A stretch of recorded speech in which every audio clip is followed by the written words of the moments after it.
မင်္ဂလာပါခင်ဗျာ Revolut Burma News Channel ကနေပြီးတော့ August လ9ရက်နေ့နေ့လယ်ပိုင်းရရှိထားတဲ့သတင်းများကိုတင်ဆက်ပေးပါမယ်ပထမဆုံးတင်ဆက်ပေးရမယ်စခန်းသိမ်းတိုက်ပွဲသတင်းကတော့ရှမ်းပြည်နယ်မြောက်ပိုင်းလာရှိုးမြို့အခြေစိုက်အရှေ့မြောက်တိုင်းစစ်ဌာနချုပ်ကိုအချိန်တိုအတွင်း MNDAA ကတိုက်ခိုက်သိမ်းပိုက်မှုမှာစစ်တပ်ရဲ့ဆက်သွယ်ရေးဆိုင်ရာချိုးဖောက်မှုများကြောင့်ဖြစ်ပြီးတော့အခုလိုမျိုးသတင်းများချိုးဖောက်ရခြင်းဟာတပ်တွင်းတွေကဖျဲသီးခေါ်လောက်ကောင်များရဲ့သတင်းပေးမှုကြောင့်ဖြစ်တယ်လို့စစ်တပ်ရဲ့တပ်တွင်းအစီရင်ခံတင်ပြမှုများမှာသုံးသပ်ထားတယ်ဆိုတဲ့သတင်းကိုတင်ဆက်ပေးပါမယ်လာရှိုးအရှေ့မြောက်တိုင်းစစ်ဌာနချုပ်ထံကိုစစ်ကူစစ်ကြောင်းများတွားရောက်ခြင်းလာရှိုးမြို့နယ်တဝမ်းမှာစစ်ကြောင်းများဖြန့်ခွဲကာကွယ်ခြင်းဆိုင်ရာသတင်းများဟာဆက်သွယ်ရေးဆိုင်ရာကျူးပေါက်မှုကနေတစ်ဆင့်တစ်ဖက်အဖွဲ့အစည်းထံကိုသတင်းများရောက်ရှိခဲ့တယ်လို့သိရပါတယ်။ဒါကြောင့်စစ်ကူစစ်ကြောင်းများချေမှုန်းခံရခြင်းရှေ့မြောက်တိုင်းစစ်ဌာနချုပ်ကိုပတ်လည်ကာရန်ထားတဲ့စစ်ကြောင်းများအလွယ်တကူချေမှုန်းခံရခြင်းတို့ဟာတပ်တွင်းတွေကဖျဲသီးခေါ်လောက်ကောင်များရဲ့သတင်းပေးပို့မှုနဲ့၎င်းနဲ့ဆက်နွယ်နေတဲ့ဆက်သွယ်ရေးဆိုင်ရာကျူးပေါက်မှုတို့ကနေတစ်ဆင့်ဖြစ်ပွားခဲ့တယ်လို့တပ်တွင်းသုံးသပ်တင်ပြထားတဲ့အစီရင်ခံစာအရသိရှိရပါတယ်။ရမခအလွယ်တကူကြက်ရတာကသတင်းမလုံခြုံမှုကအဓိကပေါ့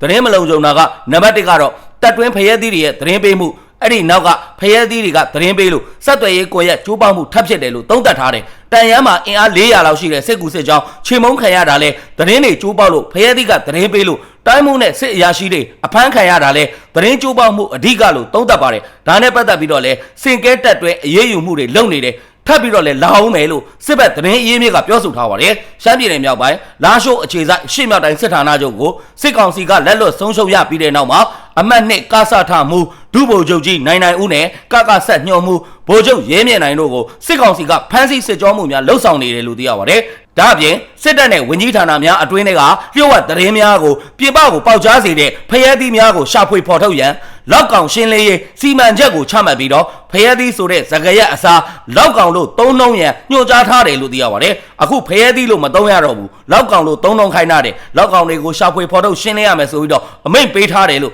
စစ်ဘက်သတင်းအရေးမြစ်ကရှင်းလင်းပြောဆိုထားကြောင်းသတင်းရရှိပါတယ်ခင်ဗျာ။ဆက်လက်ပြီးတော့တင်ဆက်ပေးရမယ့်သတင်းကတော့ရှမ်းပြည်နယ်မြောက်ပိုင်းလာရှိုးစစ်ဆေးရုံမှာလူနာများဆရာဝန်များနဲ့သူနာပြုများကို MNDAA ကပြစ်ခတ်တပ်ဖြတ်ခြင်းမရှိတဲ့အပြင်ကယ်ထုတ်ပေးပြီးတော့စေဝါကုသပေးနေတဲ့အတွက်ကျေးဇူးတင်ရမှာဖြစ်ကြောင်းစစ်ဆေးဆရာဝန်ကထွက်ဆိုထားတယ်ဆိုတဲ့သတင်းကိုတင်ဆက်ပေးပါမယ်စစ်ကောင်စီကလာရှိုးစစ်ဆေးရုံကလူနာများဆရာဝန်နဲ့သူနာပြုများကို MNDAA ပြစ်ခတ်တပ်ဖြတ်တယ်ဆိုပြီးတော့နိုင်ငံတော်မှာ MNDAA စန့်ကျင်ကန့်ကွက်ပွဲများပြုလုပ်နေတဲ့အချိန်စစ်ဆေးဆရာဝန်တအုပ်ကအခုလိုမျိုးထွက်ဆိုလာခြင်းဖြစ်တယ်လို့သိရပါတယ်တရက်နေ့မှာလူနာဆောင်တွေအပေါ်ကိုလက်နက်ကြီးနှလုံးကြတာရှိပါတယ်။ဒဏ်ရာရထားပြီးသားလူနာတွေလက်နက်ကြီးကြတော့ထပ်ပြီးတော့ထိခိုက်ဒဏ်ရာရရှိတာတွေရှိလို့အထက်ကလူတွေကိုဘေးကင်းရာကိုတည်ယူပို့ဆောင်ပေးနေမှကုသပေးဖို့လုပ်ပါတယ်။အဲ့ဒီလိုလုပ်တဲ့အချိန်မှာ MNDAA အဖွဲ့တွေဝင်လာပြီးတော့သူတို့ကလူနာတွေကိုလည်းမပြစ်ဘူးစေကုသပေးနေတဲ့ဆရာဝန်နဲ့သူနာပြုတွေကိုလည်းမပြစ်ပါဘူးသူတို့စီကိုဘေးလွတ်ရာခေါ်ဆောင်ပေးပါမယ်ဆိုပြီးတွေးရှိပြီးတော့သူတို့အဖွဲ့တွေနဲ့လိုက်လာပါတယ်သူတို့ကလည်းဆေးရုံမှာကြံခဲ့တဲ့လူနာတွေကိုဝိုင်းဝန်းတည်ပေးပြီးတော့လူနာတွေကိုပြစ်ခတ်တာတပ်ဖြတ်တာလုံးဝမရှိပါဘူးလူနာတွေရောစေကုသပေးနေတဲ့သူနာပြုဆရာဝန်တွေကိုရောလုံခြုံစိတ်ချတဲ့နေရာကိုခေါ်ဆောင်လာပါတယ်အဲ့ဒီမှာပဲစေဝါကုသတာတွေလုံနိုင်အောင်လို့လိုအပ်တဲ့ဆေးဝါးတွေကိုလည်းထောက်ပံ့ပေးပါတယ်လူနာတွေနေလို့ရအောင်ရဲစားစရာတောက်စရာတွေကိုလည်းထောက်ပံ့ပေးပါတယ်အကုန်လုံးထောက်ပံ့ပေးပါတယ်ကျွန်တော်တို့ခေါ်လိုက်တဲ့လူနာတွေထဲမှာထပ်မံအရေးတကြီးနဲ့ခွဲစိတ်ဖို့လိုတဲ့လူနာတွေကိုလည်းခွဲစိတ်ခန်းဝင်နိုင်အောင်လို့သူတို့ကစီစဉ်ပေးတယ်လို့သိရတယ်အဲ့ဒီလိုစီစဉ်ပေးတာတွေသတင်းကြရတဲ့အတွက်လူနာတွေကိုစား MNDAA အဖွဲ့ကိုကျေးဇူးတင်ကြောင်းပြောကြားလိုပါတယ်လို့စစ်ဆေးဆရာဝန်ကပြောဆိုခဲ့ပါတယ် MNDAA ကဇူလိုင်လ25ရက်နေ့မှာလာရှိုးမြို့နယ်ကိုသိမ်းပိုက်ရရှိကြောင်းကြေညာခဲ့ပြီးတော့ဩဂတ်လ3ရက်နေ့မှာအရှေ့မြောက်တိုင်းစစ်ဌာနချုပ်ကိုသိမ်းပိုက်ရရှိခဲ့တယ်လို့သိရပါတယ်အုပ်ချုပ်ရေးကော်မတီဖွဲ့စည်းပြီးတော့လာရှိုးမြို့ကိုအုပ်ချုပ်ရေးဖြစ်ကြောင်းတရားဝင်ထုတ်ပြန်ကြေညာထားကြောင်းသတင်းရရှိပါတယ်ခင်ဗျာနောက်ထပ်တင်ဆက်ပေးရမယ့်သတင်းကတော့မန္တလေးမြို့ပေါ်မှာဩဂတ်လ9ရက်နေ့တနက်ပစ်ခတ်မှု2ခုဖြစ်ပွားခဲ့ပြီးတော့စစ်အရာရှိတအုပ်တိတ်ဆုံးခဲ့တယ်ဆိုတဲ့သတင်းကိုတင်ဆက်ပေးပါမယ်။ဩဂတ်လ9ရက်နေ့ညနေ6နာရီခွဲအချိန်ကမှမန္တလေးမြို့66လမ်းတိတ်ပံလမ်း100လမ်းနဲ့102လမ်းကြားမှာကားတစ်စီးကိုစိုက်ကယ်စီးတဲ့သူတွေကတနက်နဲ့အချက်ပေါင်းများစွာဝိုင်းဝန်းပစ်ခတ်ခဲ့တယ်လို့သိရပါတယ်။၎င်းပစ်ခတ်မှုကြောင့်စစ်ဘက်ဆိုင်ရာအရာရှိတအုပ်တိတ်ဆုံးခဲ့တယ်လို့သိရပါတယ်။အလားတူပဲဩဂတ်လ9ရက်နေ့ည8နာရီအချိန်မှာမန္တလေးမြို့88လမ်းပေါ်ဟိုတယ်မန္တလေးရှိမှာမက်တူကားတစ်စီးကိုနောက်ကနေပြီးတော့စစ်ကောင်စီတပ်များကအချက်ပေါင်းများစွာဝိုင်းဝန်းပစ်ခတ်ခဲ့ကြတယ်လို့သိရပါတယ်။အဲ့ဒီနောက်မှာတော့ကားကိုရှာဖွေရမှာစစ်ကောင်စီတပ်အချင်းချင်းပစ်ခတ်ခဲ့ခြင်းဖြစ်ကြောင်းစီစစ်တွေ့ရှိခဲ့ရပြီးတော့ဒဏ်ရာရရှိတဲ့သူများကိုနန်းတွင်းစစ်ဆေးရုံတဲကိုပို့ဆောင်ခဲ့တယ်လို့သိရပါတယ်။အခုကမန္တ န္တလေးမှာတော်လိုင်းတပ်တွေဝင်လာတော့မယ်ဆိုတဲ့သတင်းတွေကြောင့်စစ်တပ်ဘက်ကလည်းလုံခြုံရေးတွေတိုးမြင့်ထားသလိုအစင်းစစ်သားတွေကိုတိုးမြင့်ပြီးတော့လှုပ်လာနေတယ်။ဩဂတ်စ်လ9ရက်နေ့ပြစ်ခတ်မှုတွေမှာစစ်ရရှိတအုပ်သေဆုံးတဲ့88လမ်းပေါ်မှာအချင်းချင်းမှားယွင်းပြစ်ခတ်မှုတွေဖြစ်ခဲ့တယ်လို့ရဲသတင်းအရင်းမြစ်ကရှင်းလင်းပြောဆိုထားပါတယ်။အကြမ်းဖက်စစ်ကောင်စီကမန္တလေးမှာခုခံစစ်များပြင်ဆင်လာတဲ့အပြင်အထက်မြင့်တိုက်တာများပေါ်မှာစနိုက်ပါသမားများထားရှိခြင်းတွေကိုလည်းလှုပ်ဆောင်လာကြောင်းသတင်းရရှိပါတယ်ခင်ဗျာ။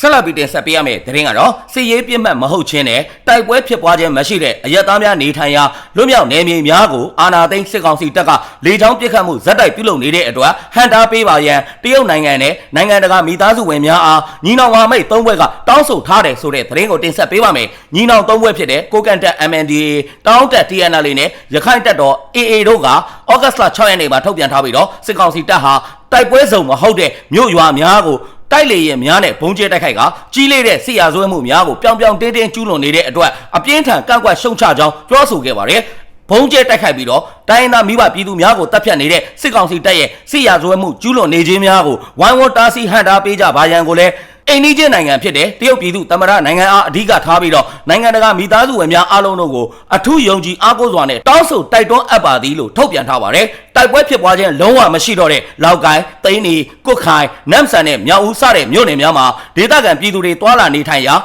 ဈေးစာတင်ကျောင်းဆေးရုံဆေးကန်းဘာသာရေးအဆောက်အအုံများတရားများကိုစစ်ကောင်စီကပြစ်မှတ်ထားပြီးတော့ဘုံကျဲတိုက်ခိုက်နေတယ်လို့သိရပါတယ်။စစ်ကောင်စီကလေကြောင်းကနေပြီးတော့ပေါင်900ဘုံများနဲ့ဖျက်အားပြင်းဘုံအမျိုးမျိုးတို့ကိုကျဲချနေတဲ့အတွက်ပြည်သူများရဲ့အိုးအိမ်စီးစိမ်များပျက်စီးနေသလိုထိခိုက်ပျက်စီးသေဆုံးမှုများလည်းနေ့စဉ်ကြုံတွေ့နေရတယ်လို့ညီနောင်၃ဘွဲ့ကပြောဆိုထားပါတယ်။လွတ်မြောက်နယ်မြေကပြည်သူများအနေနဲ့လေကြောင်းအန္တရာယ်ကင်းဝေးရေးလမ်းညွန်ပြသထားတဲ့အတိုင်းနေထိုင်သွားကြရန်လဲညီနောင်၃ဘွဲ့ကတိုက်တွန်းထားကြောင်းသတင်းရရှိပါတယ်ခင်ဗျာ။